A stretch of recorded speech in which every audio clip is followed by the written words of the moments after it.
ETF index mutual funds నేర్చుకుని stock మార్కెట్లో రాణించాలనుకుంటున్నారా? వెంటనే ఈ నెంబర్కి కాల్ చేయండి. నమస్తే రమ్మగారు. నమస్తే జయ. రమ్మగారు, కొంతమంది రైటర్ల గురించి మీరు పదే పదే చెప్తూ ఉంటారు. వారిలో ఎద్దనపూడి సులోచన రాణి గారు ఒకరు. వారిది ఏదైనా ఒక మంచి కథ చెప్తారా? చిన్న కథ చెప్తా, నవల కాదు. ఓకే. సులోచనారాణి గారి చిన్న కథలు కూడా కొన్ని పుస్తకాలుగా అప్పట్లో వెలువడినాయి 70s. ఈ బహుమతి కథ బాగుంటుంది, ఇంట్రెస్టింగ్గా ఉంటుంది. బహుమతి కథ పేరే రావు గారు.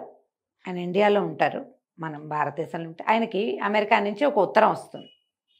హేస్టన్ అని ఆయన ఫ్రెండ్. ఈయన అమెరికాలో ఉన్నప్పుడు వాళ్ళిద్దరూ అమెరికన్ అతనితో చాలా ప్రాణంగా ఉన్నారు. చాలా సందర్భాల్లో హేస్టన్ చాలా సహాయం చేశాడు. వాళ్ళిద్దరూ ఒక్క ప్రాణంగా ఉన్నారు.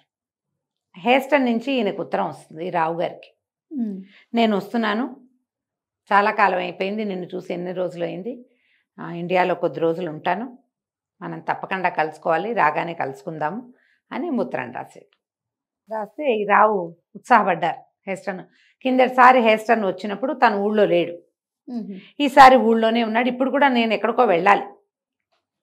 సరే, అప్పుడు ఆయనకి ఒక విషయం గుర్తొస్తుంది.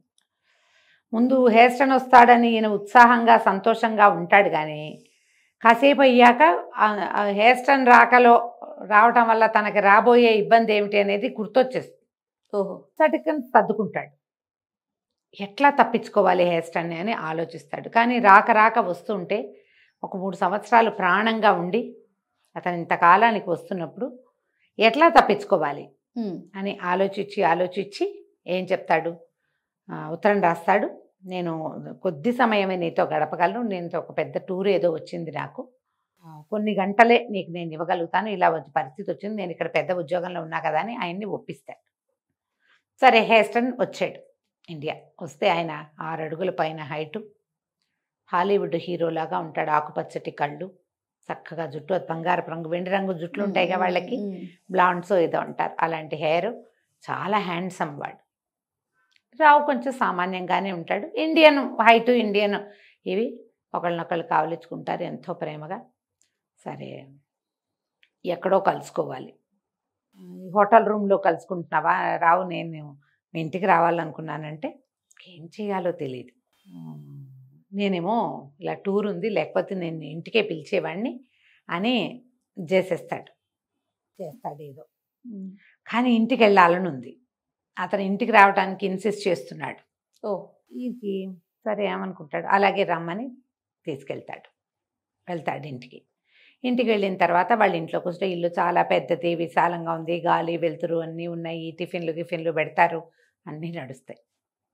2 పిల్లలు ఉన్నారు రావు గారికి. ఈయన ఏదో బహుమతులు తెస్తాడు, పిల్లలు అవి తీసుకుని మాట్లాడతారు. హేస్టన్కి ఇంకొకటి ఉంటుంది లోపల, కానీ అది జరగదు. ఆయన ఏమనుకుంటున్నాడో అది జరగటం లేదు. సరే, కాసేపు అయిన తర్వాత ఈయనకి ఫోన్ వచ్చేస్తుంది రావు గారికి.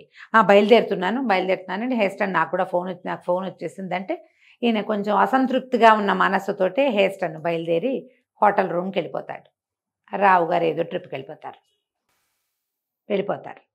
హేస్టన్కి లోపలే ఉంటుంది, మనసులో అసంతృప్తిగా ఉంటుంది. ఆయనకి తను చూడదలుచుకుంది చూడలేకపోయాడు. అదే అయితే ఏమవుతుంది, ఒక పూట గడిచేశారు కల్లా ఈ రావు వాళ్ళ మామగారు వచ్చి కలుస్తారు హేస్టన్ని. నేను రావు మామగారిని అంటే, అదే రావు ఉంటే నేను వచ్చేవాడిని ఇంటికి, మళ్ళీ నేను కలవలేకపోయాను, నేను ఉండలేకపోయాను, రావుకి ఏదో పని వచ్చిందంటే ఏం పర్వాలేదు, నేనున్నా కదా, రండి మీరు మా ఇంటికి వెళ్దురు, మా ఇంటికి అని చెప్పి వెంట పెట్టుకు తీసుకొచ్చాడు. రావు వాళ్ళ మామగారు హేస్టన్ గారిని రావు ఇంటికి తీసుకొచ్చారు. రావు ఇంటికి తీసుకొచ్చాక పిల్లలు వచ్చారు, పలకరించారు. ఆ తర్వాత ఏదో 2-3 మాటలైన తర్వాత, మీరు మా అమ్మాయిని చూడలేదా మొన్న వచ్చినప్పుడు, అమ్మాయి లక్ష్మి అని పిలిచాడు ఆయన. ఆ లోపల నుంచి చీర మనిషి ఆడ మనిషి నడిచొస్తున్నది, పట్టీల చప్పుడు, గాజుల చప్పుడు, చీర కుర్చీళ్ళ శబ్దం చూసి ఈయన చాలా ఎక్సైటెడ్గా అటు చూస్తాడు, ఎంతో ఎక్సైట్మెంట్ తోటి. ఆ లోపల నుంచి వచ్చిన మనిషిని చూసి ఈయన నిర్ఘాంతపోయాడు. సామాన్యంగా సామంచాయిగా కొంచెం పాతకాలపు ధోరణిలో ఉన్న ఒక కాటన్ చీర కట్టుకుని, తల్లో కొద్దిగా 4 తెల్ల వెంట్రుకలు వచ్చిన ఒక ఆవిడ కనపడింది. ఈయన అట్లా అమ్మాయికేసి చూస్తూ ఉండిపోయాడు హేస్టన్ గారు. రావు మామగారికి, ఇదేంటి ఈ పిల్ల, ఇదను ఫారినరు ఆడవాళ్ళ కేసు అట్లా స్టేరింగ్గా చూస్తే ఎట్లా? ఆయనకు అస్సలు నచ్చదు, చిరాకొచ్చేస్తుంది. ఈయన పలకరించిన ఈయన కేసు చుట్టల్లా, అమ్మాయి కేసే చూస్తున్నాడు, ఆవిడ కేసే చూస్తున్నాడు. తన కూతుర్ని ఇట్లా పరాయి దేశస్థుడైన మగవాడు ఆ రకంగా చూడడం ఆయనకి ఎంత మాత్రమూ నచ్చల. ఇతని మొహంలో ఒక దిగ్భ్రమ కనపడింది ఆయనకి. ఆయన దిగ్భ్రాంతిని పొందాడు. అమ్మాయి లోపలికి వెళ్ళని కూతుర్ని కసిరేసి కూతురు లోపల పంపించేసి పదండి మిమ్మల్ని దింపుతానని చాలా అసంబద్ధంగా ఏమన్నా అసహనంతో ఈయన్ని కారెక్కిచ్చేసాడు. కారెక్కిచ్చిన తర్వాత అల్లుడికి ఫోన్ చేసి, ఏమిటో నీ స్నేహితుడు అసలు ఆడదాని మొహం చూడనట్టు చూశాడు లక్ష్మికేసి, ఇలా తత్తర్లాడిపోయింది, ఏం చేయాలో తెలియదు, నాకు నచ్చలేదు, ఏదో నీ స్నేహితుడు కదా ఫారెన్లో నీకు చాలా సహాయం చేశాడని ఇంటికి తీసుకొస్తే అతని పద్ధతి ఏమీ నచ్చలేదు నాకు, చిచి అన్నాడు. రావు గారు ఏం మాట్లాడలేదు. అలాంటి వాడు కాదు అతను, అలా ఏం భావించకండి అని చెప్పాడు. భావించకపోవడం ఏంటి, నేను చూశాను. మొన్నే వచ్చాడు నాన్న ఈయన, ఆ రోజు మా ఆయన ఆయనకి పరిచయం చేయలేదు, ఈయన ఇట్లాంటి వాడు కాబట్టే మా ఆయనకి నన్ను చూపించలేదంటుంది ఆవిడ. నువ్వు పనిమాలే పిలిచావు, ఆయన మొహంలోకి చూశాడు రోతగా అంటోంది. ఈయనకి తెలిసింది. కానీ రావు గారు చాలా చిన్నపుచ్చుకున్నాడు. ఆయనకి ఏం చేయాలో తెలియలే. కానీ ఇంకా హెస్టన్ ఉన్నారు ఊళ్ళోనే. 3 రోజుల తర్వాత రావు వచ్చి కలిశాడు. హెస్టన్ అడిగాడు రావుని, ఎందుకు చేసావు రావు ఇట్లా, నన్ను ఇలాంటి పరిస్థితిలోకి నెట్టేవి ఎందుకు నువ్వు అని తన డైరీలోంచి ఒక ఫోటో తీశాడు. ఆ ఫోటో ఏమిటి అంటే, ఈ రావు గారి పెళ్ళయింది. పెళ్ళయ్యాక ఆయన అమెరికా వచ్చాడు. వస్తే నీ భార్యను చూపించు చూపించు, నీ భార్య ఫోటో తేలేదని హెస్టన్ పదే పదే అడిగేవారు. అడిగితే ఈ రావు ఏం చేశాడు, ఒక ఫోటో స్టూడియో నుంచి ఒక అందమైన అమ్మాయి ఫోటో తెప్పించాడు. తన భార్య ఫోటో చూపించాల, ఎందుకంటే భార్య సామాన్యంగా ఉంది. భార్యని గురించి బాగా చెప్పాడు, గొప్పలు చెప్పుకున్నాడు. భార్య ఏమో అలా లేదు, ఆవిడ మామూలు మధ్యతరగతి గృహిణి. ఈ అందమైన ఫోటోను చూసి హెస్టన్ ఎంత మురిసి ముఖచక్కలో అయిపోయి అతను పెయింట్ చేస్తాడు. ఈ అందంగా ఉన్న అమ్మాయిది పెద్ద పిక్చర్ వేసి ప్రదర్శించాడు. ఇది రావు భార్య, ఈ అమ్మాయి ఇంత చక్కగా ఉంది కాబట్టి నేను వేశానని చెప్పాడు. ఓకే, ఆ పిక్చర్ ఎక్కడో పెట్టారు, ఈ ఫోటో ఆయన దగ్గర ఉండిపోయింది. ఆ మహాసౌందర్యవతివైన ఆ అమ్మాయి, తను అంత అద్భుతంగా ఉన్న అమ్మాయి తన చేత్తో ఫోటో చిత్రం కూడా వేసిన స్త్రీని చూడాలని కోరికతోటి రావు ఇంటికి రావాలనుకున్నాడు. తీరా చూస్తే అక్కడ సామాన్యంగా ఉన్న రావు గారి భార్య కనపడింది. ఈ అమ్మాయి కాదు, రావు భార్య ఈ అమ్మాయి ఎట్లా అవుతుంది అని ఆశ్చర్యపోతూ చూశాడు అతను. అయితే ఈయన అడిగాడు, నాకు ఈ అమ్మాయిని చూడాలనుందంటే రావు అన్నాడు, అట్లా కాదు, ఆ అమ్మాయి ఎవరో మనకు తెలీదు, నా స్నేహితుడికి చెప్పా. అతను ఆ ఫోటో వాళ్ళ స్టూడియోకి వచ్చినటువంటి అందమైన అమ్మాయి ఫోటోని పంపాడు. ఆ అమ్మాయి ఎవరో నాకు తెలీదు, వాడికి తెలీదు. తర్వాత ఇది కొంతకాలం క్రితం ఫోటో. ఇండియాలో ఆడవాళ్ళు ఏమిటంటే ఇవాళ అమ్మాయిలా ఉంటారు, పెళ్ళి ఒక 4 ఏళ్ళు అయిందంటే లావైపోయి తలకాయ వెంట్రుకలు నిలిచిపోయి మెయింటెనెన్స్ ఉండదు ఫారిన్ కంట్రీలో లాగా. ఈ అమ్మాయి ఈపాటికే పెద్దదైపోయి ఉంటుంది, ఈ పిచ్చిలో పడద్దన్నాడు. కానీ హెస్టన్కి ఆ అమ్మాయి రావు భార్య కాదు అనగానే ఆయన లోపల ఒక రిలీఫ్ వచ్చేసింది. ఆ ఫోటోతో ప్రేమలో పడిపోయాడు ఆయన. అది ఎప్పటి నుంచో ఉంది, కానీ అది స్నేహితుడి భార్య అవ్వటం వల్ల ఒక గౌరవం ఉండేది, ఆ గౌరవం పూర్తిగా ప్రీతిగా మారిపోయింది. ఈ పిల్లని చూడాలి అని పట్టింది. రావు బాగా నచ్చజెప్పాడు, కానీ హెస్టన్ వినలా.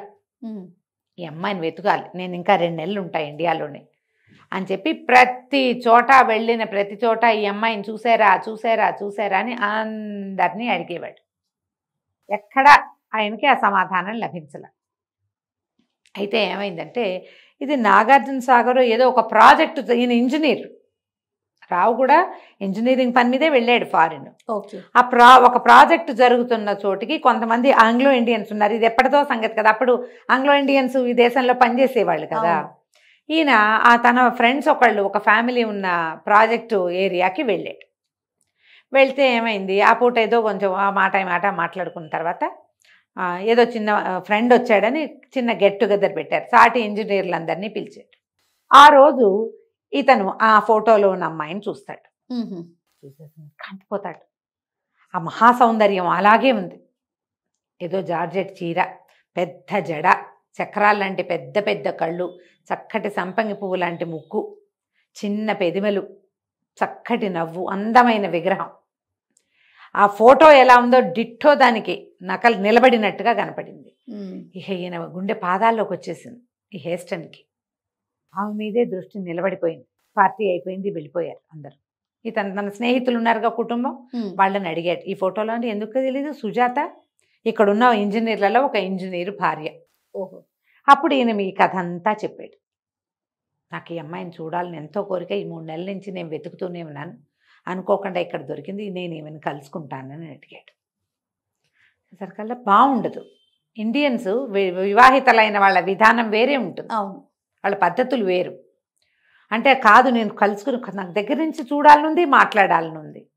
సరే పిలిచారు వీళ్ళు. ఆ భర్త ఏదో ఊరెళ్ళాడు, ఈ అమ్మాయి ఒక్కతే ఉంది. నువ్వు ఒక్కదానివే ఉన్నావు కదా, మా దగ్గర లంచ్ చేద్దు కానీ రమ్మని పిలిచారు.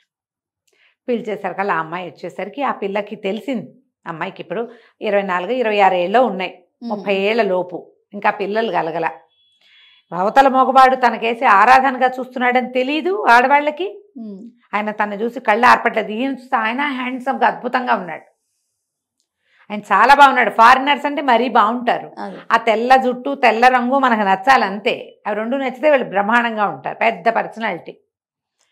ఆ అమ్మాయికి కొంత పరాయి మగవాళ్ళు చూస్తుంటే కొంచెం అయిష్టంగానూ ఉంది. ఆయనతో ఫ్రెండ్షిప్ చేసే ఉద్దేశం ఆ పిల్లకి ఏం లేదు. ఇతను పెళ్ళి ఏం చేశారంటే, ఈ అమ్మాయి వచ్చిన తర్వాత ఆ భార్యాభర్త ఎవరైతే ఈ పిల్లని తమ గెస్ట్ హౌస్కి పిలిచారో ఆయనేమో పని మీద వెళ్ళిపోయాడు, ఆవిడేమో ఇప్పుడే ఎవరో ఫోన్ చేశారు, నువ్వు కూర్చో, నేను హెయిర్స్టైల్ ఉన్నట్టుగా ఏదో కబుర్లు చెప్పుకోండి, ఇప్పుడే వస్తానని ఆ పరాయి మగవాడి దగ్గర ఈ అమ్మాయిని వదిలిపెట్టి ఆవిడ వెళ్ళిపోయింది. ఆయన కోరిక అమ్మాయితో మాట్లాడాలని. ఇతను నిదానంగా ఆ ఫోటో తీసి చూపించాడు. అమ్మాయి పేరు సుజాత. ఓహో.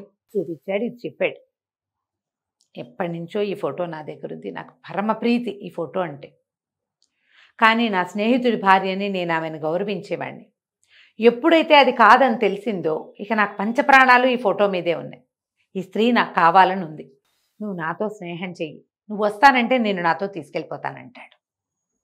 సౌందర్యం పట్ల వ్యామోహమే ఇది, అంతే. ఈ అమ్మాయి నిర్ఘాంతపోతుంది. కాదు కాదు, నేను అట్లా చేయలేను, నేను వివాహితని, నువ్వెవరో కూడా నాకు తెలియదు, నా పట్ల ఇంత ఆరాధన ఉంటే నాకు సంతోషంగానే ఉంది లోపల, కానీ ఇలాంటి ఒక కార్యరూపం దాల్చే విధానం కాదు ఇది చేయకూడదు ఇట్లా.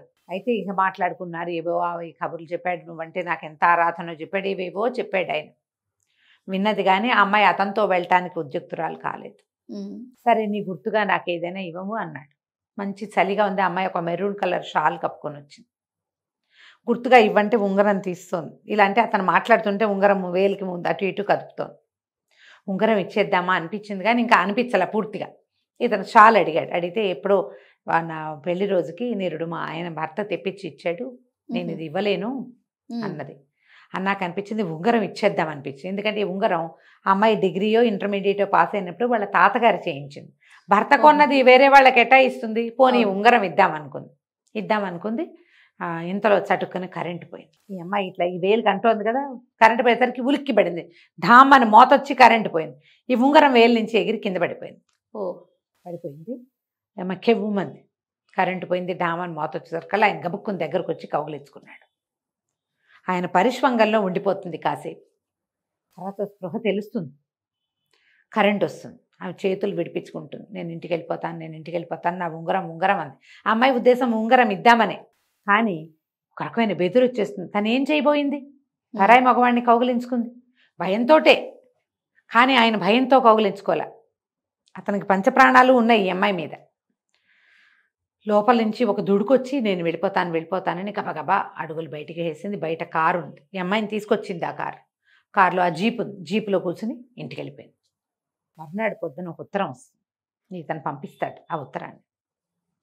నన్ను క్షమించు, నీతో అనుచితంగా ప్రవర్తించానేమో, కానీ ఈ జ్ఞాపకమే నేను జీవించడానికి నాకు ఉపయోగపడుతుంది. నీ ఉంగరం దొరికింది, ఉంగరం ఉంచుకోవాలనిపించింది, కానీ నువ్వేమైనా ఇబ్బంది పడతావేమో ఈ ఉంగరం నేను ఉంచుకుంటానని ఉంగరం నీకు వెనక్కి పంపించేస్తున్నాను. ఏమైకి ఇవ్వాలనే ఉంది నిజానికి, తాతగా చేయించిన ఉంగరం ఇద్దామనుకుంది. తెల్లవార్లు నిద్ర పట్టదు. ఎవరైనా ఇంత ఇదిగా ప్రేమించచ్చా? ఆ వ్యక్తి కోసం వెతకడం, ఒక ఫోటో చూసి ఆ తీవ్రమైన ఆ ఆరాధనని దానిని ఒక తట్టుకోలేనట్టుగా అవుతుంది. కానీ ముందు వెనకగా ఉంది. ఈ ఉంగరం చూసింది దిగులుగానే ఉంది, ఉంగరం పెట్టుకుంది, అట్లా ఉన్నది. కొంచెం జ్వరం వచ్చేసింది, టెన్షను, ఆ ప్రెషర్కి. అయితే ఆ రోజు సాయంకాలం మర్నాడు అతను వెళ్ళిపోతున్నాడు, ఇవాళే ఫ్లైట్. మర్నాడు ఆ అమ్మాయి జ్వరంతో అట కూర్చుని రేడియోలో వార్తలు వింటుంటే రేడియోలో వార్తలు చెప్తారు, అమెరికా వెళ్తున్నటువంటి విమానం కూలిపోయిందని. ఆ విమానంలో భారతదేశంలో ఈ ప్రాజెక్టులన్నింటినీ చూసి రిపోర్టు రాయడానికి వచ్చిన శ్రీ హేస్టన్ గారు కూడా మరణించారు. పిచ్చికేక పెడుతుంది. ఇక మతిస్థిమితం కోల్పోతుంది. అయ్యో, అంత తనని ఆరాధించి ముందు రోజు మాట్లాడిన వాడు మర్నాడు లేడనే ఆ దాన్ని అమ్మాయి మనసు తట్టుకోలేకపోతుంది అనమాట. ఆ భర్త మాత్రం ఇంత చక్కటిది, చక్క బుద్ధిమంతురాలు, మంచిగా వంట చేసి పెట్టింది, పరమ ప్రీతిగా ఉండే తన భార్యకి దిష్టి తగిలింది, అందుకే ఈ అమ్మాయికి మతిస్థిమితం పోయింది జ్వరం వల్ల అనుకుంటూ ఎన్నో ఊళ్ళు తిప్పాడు, కానీ ఆమె ఎప్పటికీ నార్మల్ కాలేదు. కథకంచికి మనం ఇంటికి డిఫరెంట్ స్టోరీ కదా. ఈ మనుషుల్ని ప్రేమించటము, ఇలా ఏదైనా చూసి తీవ్రమైనది అసలు ఉండదు జయ, తక్కువ కదా రమ్మగారు. చాలా రియల్ లైఫ్ లో చూడలేం. ఆ రియల్ లైఫ్ లో చూసిన వాళ్ళు దేవదాసు లాంటి ప్రత్యేకమైన గాథలు కనపడతాయి కదా. అంతే. ఈ కథ బాగుంటుంది, చదవడానికి కూడా బాగుంటుంది. మీకు ఎక్కడైనా దొరికితే చదవండి తప్పకుండా. నమస్తే. నమస్తే జయ.